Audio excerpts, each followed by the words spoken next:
I'm Maria Menounos, and you're tuned in to AfterBuzz TV, the ESPN of TV talk. Now, let the buzz begin.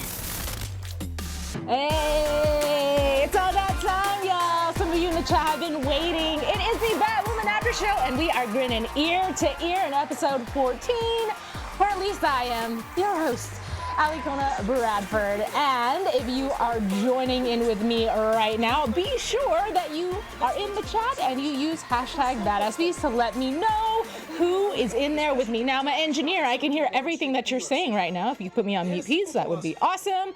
Be honest, treat people right, and they will come back. Oh no, oh no, stop. And it worked. That's what's happening. Well, hi everyone. Sorry about that. No, I'm good. I'm good, y'all. Somebody just asked me if I was cosplaying, and I am not, but thank you very much. I appreciate that, although I would love to be Alice. But like I was saying, this end of the table belongs to you. You can see it is me all by myself, which is why I don't sing. But that means that it's your responsibility, if you're joining in live, to let me know your thoughts. Keep me on track, because I tend to fall off. All right, so Badass Beast. I have two this evening. Believe it or not, my first one is actually Alice, because even though she's a little cuckoo, she finally got to confront her abuser, and she did not back down. She had a moment, she could have, the shrink warned her, but she still stuck with it, and she's gonna torture him. Woo! And then my second Badass Beast is actually Mary, because I feel like she's handled the situation between her and Kate so gracefully, and we'll talk about that a little bit more, but she knows who Batwoman is, and Kate is still trying to leave her out of the circle, if you will, to protect her, but still it's a little bit hurtful to Mary, you know, and she's not being mean about it. She's not like begrudged, if that's even properly said, but do you know what I mean? Like, she's not being awful about it. She's understanding and letting Kate come to her when she's ready. So now I'm gonna look at all of your comments to see who your Badass Beast is, although I did get a Alice Kona. Okay, I'll take it. Anyway, hi to all you guys in the chat. Ivan Soto, what's up? Black Magic 99, Billie Jean Girl 24. Did I get a haircut? No, I did not, but thanks, girl. Let's see. Mamba for Life Kid, Grayson Ryan, Tony Stark. I'm looking for some Badass Beasts, y'all. Oh, we have one from Ivan Soto. Mary, for not telling Kate that she knew that she's trusting Kate to tell her. That was mine too. High five through the screen.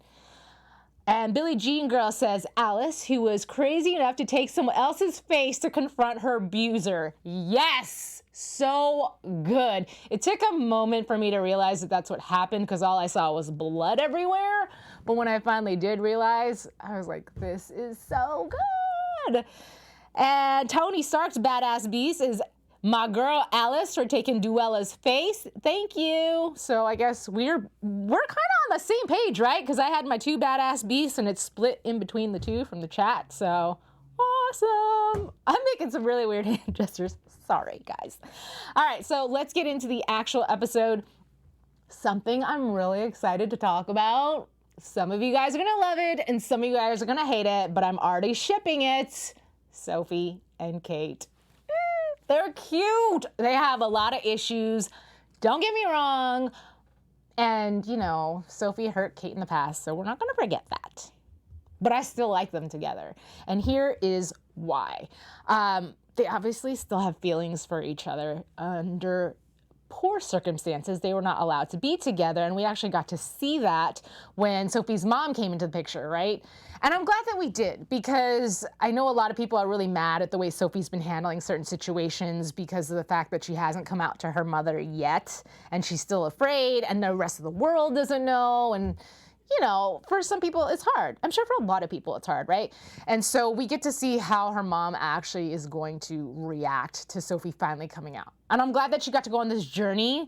And it's ironic that she's going on this journey again with Kate, even though she doesn't know it's Kate and she thinks it's Batwoman. But the fact that she got herself involved, when Batwoman tried to cut her off, she's still being all coy and flirtatious and really trying to edge Batwoman on. And I like that. I don't know about you guys, but I really, really like that she got all up into her face like this. She was like, resist me now. And of course, Kate didn't, and they, you know, almost kissed. They kiss? I don't know. Mom came in there way too soon. But I will say, when Sophie did have her heart-to-heart with Mom after going through her journey with Kate, I really like that scene because you have Sophie, and I'm sure so many people have gone through this in their life, but she's holding Mom's hand. And I think it takes a lot of guts, bravery, whatever you want to call it, to finally come out to your mom and let her know, like, my whole entire life. Like, she didn't just, like, she got married. And her mom loved her ex. And just, Mom, like, I've been living a secret my whole life. And I thought for like a millisecond, her mom, I don't know, maybe crazy me, thought she was going to be okay with that. Sorry, I just got distracted by the chat. I'm going to tell Ivan no. And then I'm going to keep going with my tangent because for a moment, Sophie's mom started to discuss the fact that the hardships of coming up, being poor, being African American, being a woman, and now you're going to tell me that you're also gay? Like, what? And she said something about the good Lord made it hard enough for you already. And the reason I really like that line is because this show is so good about being real. You do you know what I mean? Like, it's obviously fake, it's fictional, you got superheroes and people flying around, but they're really being conscious of tackling whether it's LGBTQ or something else. They're doing it in an honest way, I think. And I appreciate the fact that it wasn't the reaction that we would have wanted. Mom totally just walked away. You know, nobody wants to deal with that, but that really does happen in real life. So again, I appreciate the writers going there. Now I'm gonna take a look at my co-hosts and see what you guys are saying before I jump topics. See, Billie Jean Girl 24. It looks like Sophie is changing. She finally came out on her own to her mother, even though it didn't end well. Yes, and I think Batwoman, it took her being involved with Batwoman for that to happen. And I really like the speech that Kate gave her as Batwoman, of course. Just talking about the fact, because that takes a lot of strength too. You know, your old flame comes back into your life and is falling for you again. Unfortunately, doesn't even know who you are. But still, there's that piece of you that's still connected and still loves that person. And you're going down that same path of falling in love-ish. It's really soon. But to stop and say, you know what? Not a good idea. Like, forget what Luke says, forget what anybody else says about the whole putting you in danger. Like, let's just talk about me and you and be honest. And I have a mask on, so technically you still can be in hiding and be gay, right? Because we can't tell anybody because I'm Batwoman. Remove the mask, get rid of all that. Know me as a human. And if you do, could you still be with me? Because if so, that means you have to be out. And my heart hurt when Sophie was like, you know, I'm gonna have to rethink that decision. So backtracking a little bit, but now going forward, I'm glad that Sophie finally did make that decision, even though her and Batwoman technically decided to go their separate ways-ish. Before, again, one more time, I'll check with you guys before I keep on going, because I really like that topic. Let's see. Ivan wants to give Kate someone who will treat her right, just like Julia Pennyworth.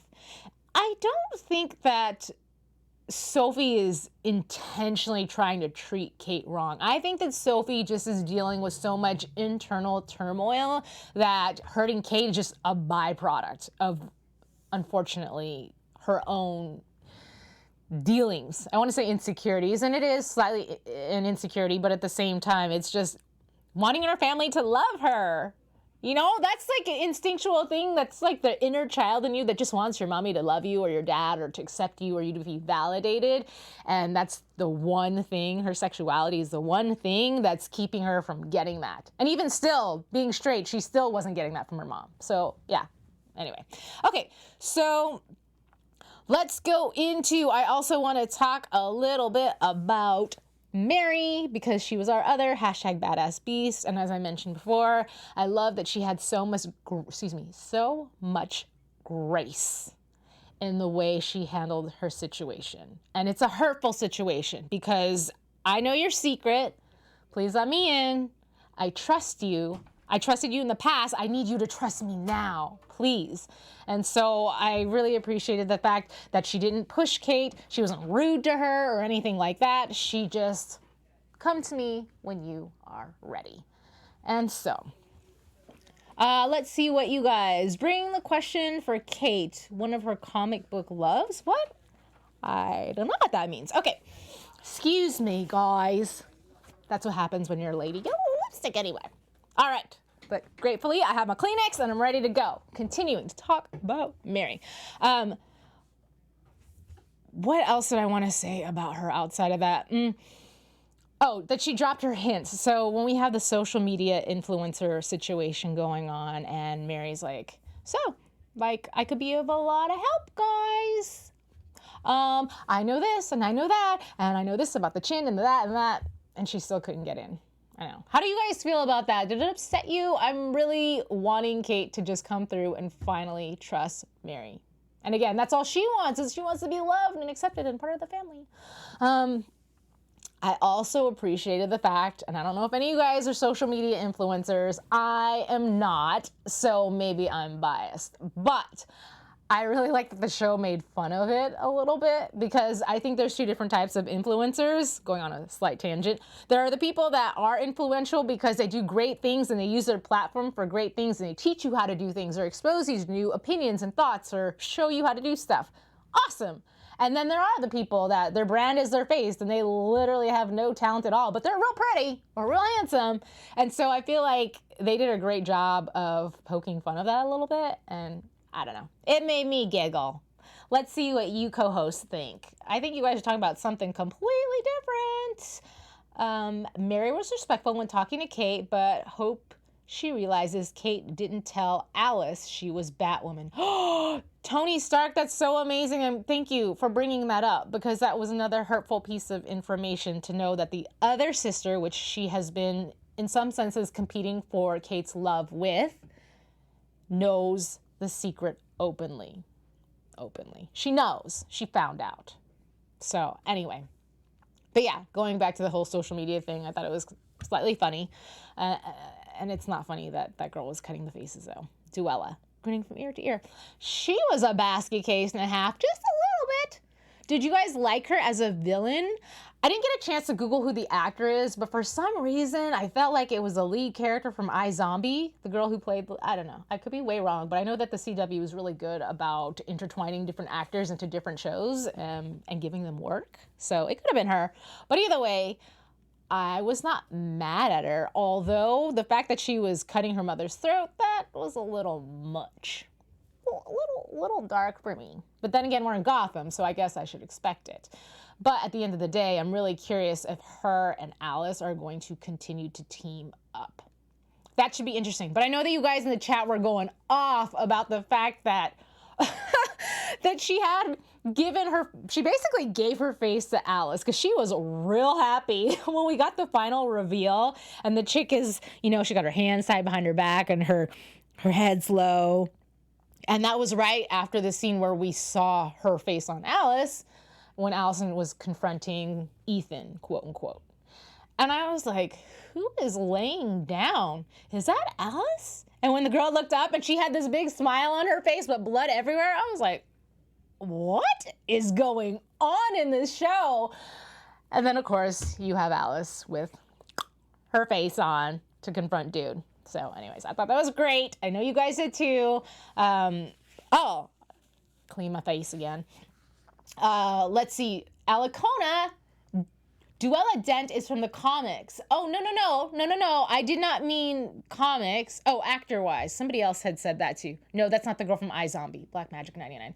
Okay, thank you. I appreciate that. I didn't know. I wasn't sure. And then Duella in the comics is called the Joker's daughter, not literal daughter, though. Yes, totally makes sense. Hi, the smileys. But anyway, I just want to say that I really liked her, even though she was evil and crazy. And the girl that she had hanging over the, and that's the tie-in too, right? Because you have the girl who was hanging by the chains over the pit of acid, tentatively going down to get boiled in and Jokerized, if you will. Anyways, okay, so I digress. Point being, I like the character. I like that Allison had finally got to face old boy, and he's doing something crazy to Mouse. It was like terror toxin, fear toxin. I wrote down the actual name, so forgive me if I don't have it off the top of my head. But either way, I was like, oh, fear toxin. Excuse me. That's what it's called.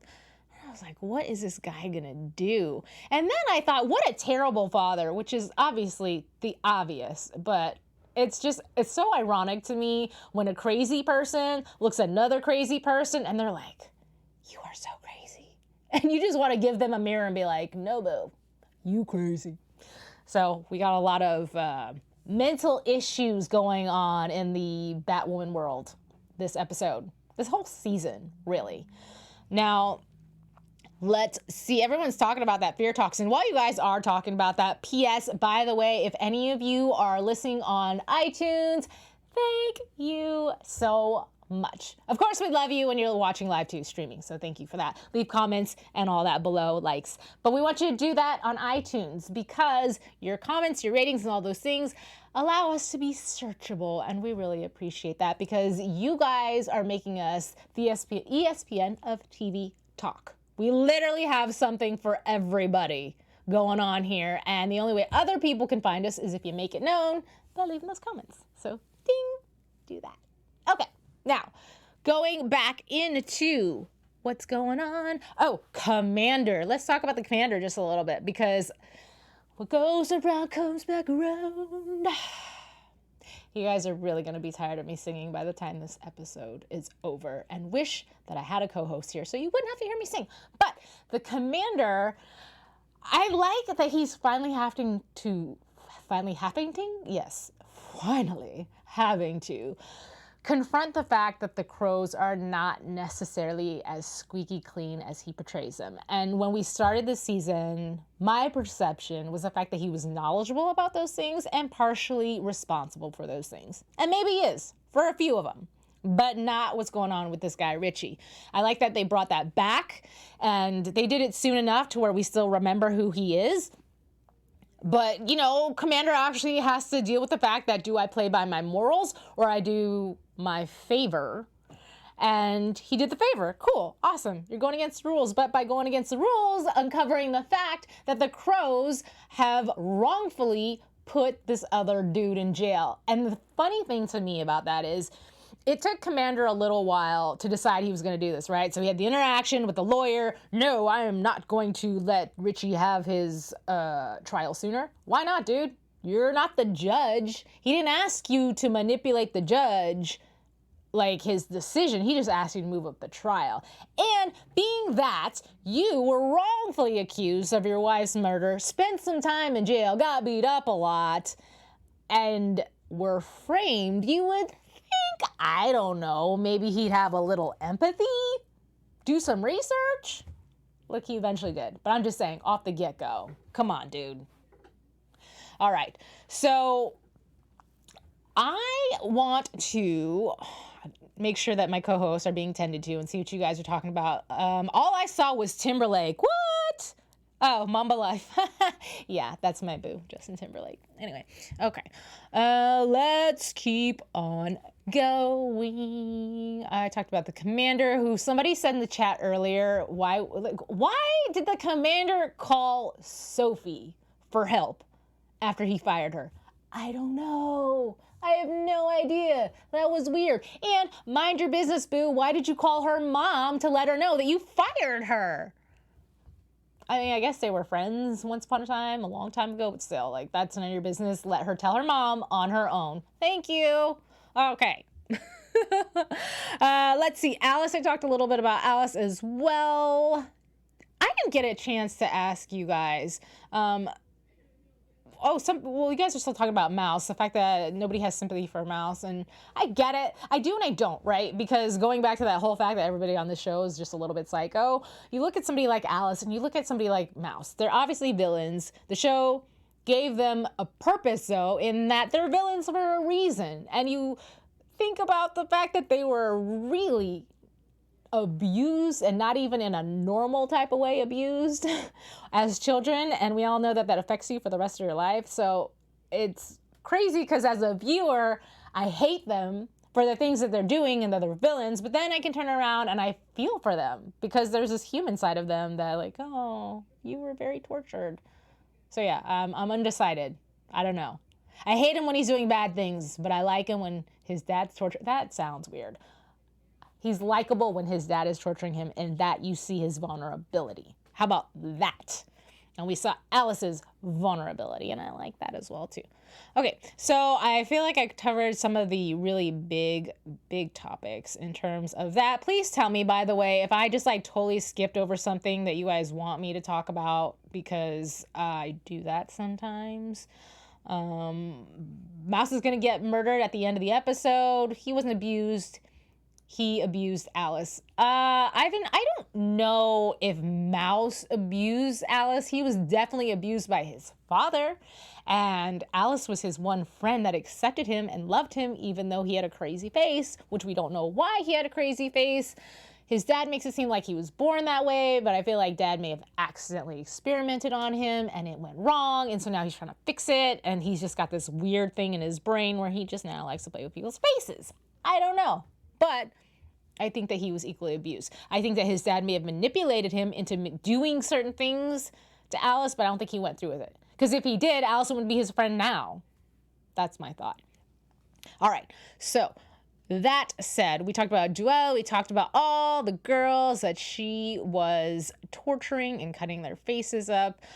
We got to see a little bit of Luke, not a lot of Luke. I like the fact that he was being a good friend and looking out for Kate and the whole Sophie situation and just saying, yo, you need to back up. And he brought in the fact that why Bruce Wayne never had a girlfriend, which is basically, you know, they become a target on their back. But I think that Sophie's different in that she can handle it alone, you know? She was a crow. Fine, she'll have a target on her back. But I'm sure as a crow and being the right-hand woman of the commander, she had a target on her back too. So why not team up? And I think that, not that I'm trying to get into prediction that's what I'm doing. Not that I'm trying to get into prediction zone, but I feel like Kate would just be better off if she built her team. You know, it's like any other DC show. They all have their team, and you have Arrow, who started off with the 3 main characters who ended up getting more. And I think that this is where they're going to go as well, too. But I don't know. Work with your ex, don't work your... Well, she might be a current. I don't know. But either way, I really, really, really, really want to see by the end of the season both Mary and Sophie joining in on this team. I think it'll make them that much stronger. Plus, the fact that technically the only person that can fight on this team is Batwoman. So it'd be nice to have another person that can do that. Last thought on that too, I was gonna be really mad if Sophie got in a fight with Duella and Duella kicked her ass. Excuse my Japanese. I'm just saying, you're a crow. She can put up a little bit of a fight, but really you should be winning this. Otherwise, your training sucked. Okay, so that's that. I want to check in with you guys before I move on. Tony Stark 3000 is asking, Alikona, you would think Luke would have known Bruce and Selena Kyle, who was his kind of girlfriend and partner.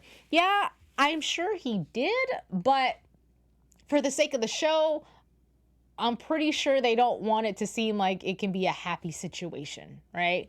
Oh, and then also, by the way, we had that light mention of Lucius Fox and his murder. I'm glad that it was its own entity and it was talked about within the Crows and the Commander, and it was not something talked about around Luke, just because it just wasn't necessary right now. But it might come up in the future as we dive a little bit more into this murder case. And if so, that could be really interesting. Now, you know what? There's some people are disagreeing with me right now. And that's okay. Like, it's your job as my co-host. We're not going to have the same opinion, so that's great. We can kind of go back and forth about that. But I have some disagreement as far as having Sophie on Team Batwoman. So let me tell you this. Let me ask you this. You don't want Sophie on Team Batwoman. Let me see, what is your backup for that? Why do you not want her on there? Like, let's look at it tactically from the fact that she can fight. She has all this inside she can get into whatever is going on with the Crows because she still has a way to eavesdrop, for lack of better words. So she can be one step ahead and relay that information to the team. So I'm really curious as to why you think she is really bad for them. And that is going to be it, I think, for me, in my opinion, on the show up until Ivan Soto gives me his rebuttal as to why he thinks that Sophie should not be on the team. And I'm at a little bit of a delay, so you'll have to excuse me on that.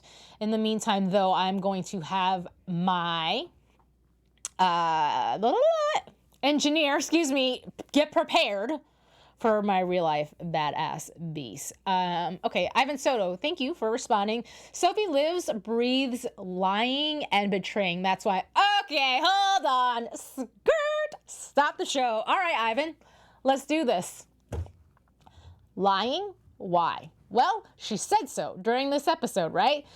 She's been lying her whole life. A, it takes a big person to admit that. B, a lot of that lying has to do with the fact that she just wants to be accepted. Not saying that's okay, but a lot of it deals with her own personal identity. And I think that once she comes to terms with who she is, which she has, but once she's able to announce that to the world and be proud of it and own who she is and be comfortable in her own skin, she doesn't have any more reasons to lie. And her number one thing that she is passionate about is justice, fighting crime. And I think that her lying about her sexuality and all that hoopla, that's its own thing. It's irrelevant from her work. And if she did lie at work, it was only lying to the commander or to the guy that she was with to try to deny the fact that she was, well, lesbian, which she was lying to herself anyway. I don't know. A lot of clarity is going to be coming to her pretty soon. And I think once that does happen, that leaves a lot of room for her character to grow a lot and really live to its potential. That's my thing. And we got a lot of stuff going on here. So anyway, I have a feeling I just started an argument, and that's okay. You need to have trust in superheroes, says Ivan. She doesn't have loyalty to anyone. I disagree again. I think that she has loyalty to doing what is right. Unfortunately, some of her decisions were not the best decisions, but again, once she comes clear with who she is, I don't think she has a problem being loyal to the people that she loves. I don't think she has a problem being loyal to Mary. I don't think she has a problem being loyal to Kate in a team environment. Yes, they had their thing in the past where they had to break up again because she was not comfortable with her own sexuality. Anyhow, I'm going to end that debate because we can go on forever and ever and ever. And I just want to go ahead and get into my hashtag badass beast real life cast member. Roar. Okay, we were gonna have a sound effect. Apparently we don't. That's okay, you're gonna deal with my wonderful grr. And then we're gonna get into that. So I do have a picture. If I could have my engineer pull up my picture, this would be Cameras Johnson. Hello, what is happening here? Bet you guys never saw Luke like that before. Unless you looked him up. This was actually in an article that came out, I think, a week ago. So, anywho, did you guys know that he has his own comic that he's been making? Him and his friend, who's a writer, her name is Kelsey Barnhart, and they've been working on a concept, he said, for years now, but he doesn't draw. He's got some friends that he's hired to do that.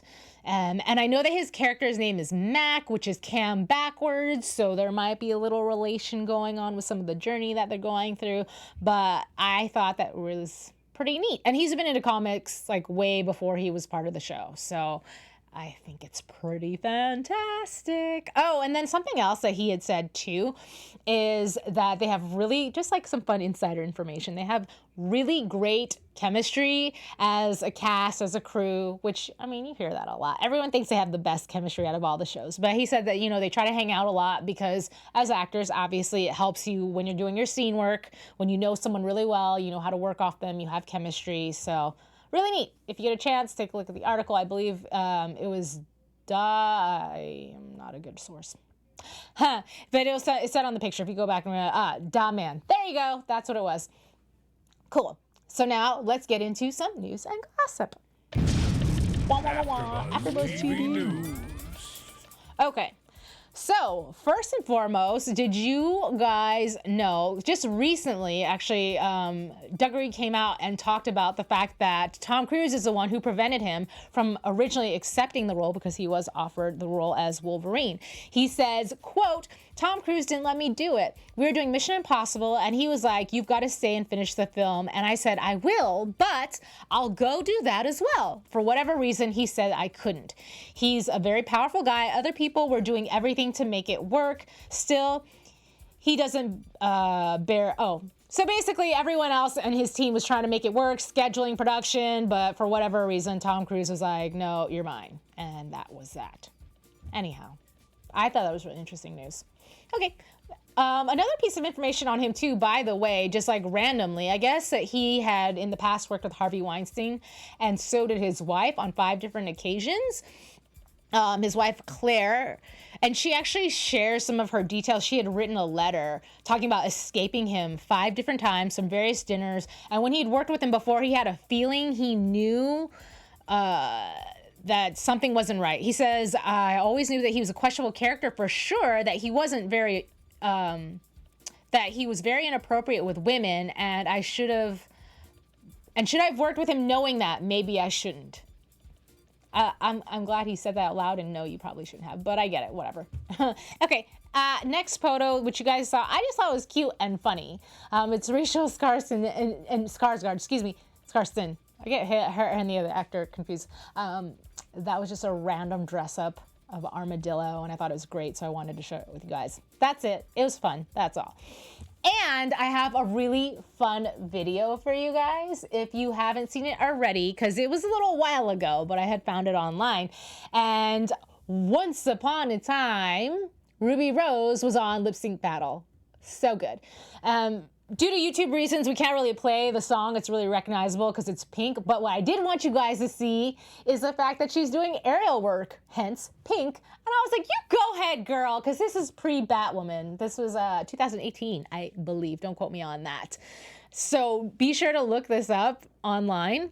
Let me tell you, I would be so dizzy. And I can do all sorts of like acrobatic stuff, but that would make me so dizzy. I give her props. Also, too, it was really cute. I'm pretty sure she forgot the words and some of the dance moves. And I felt for her. I was like, oh, bless her heart. But she's so cute. And she was trying to like just jump and, you know, make it happen. So watch it. It's fun. Give it a thumbs up. Comment. Tell her she did a good job.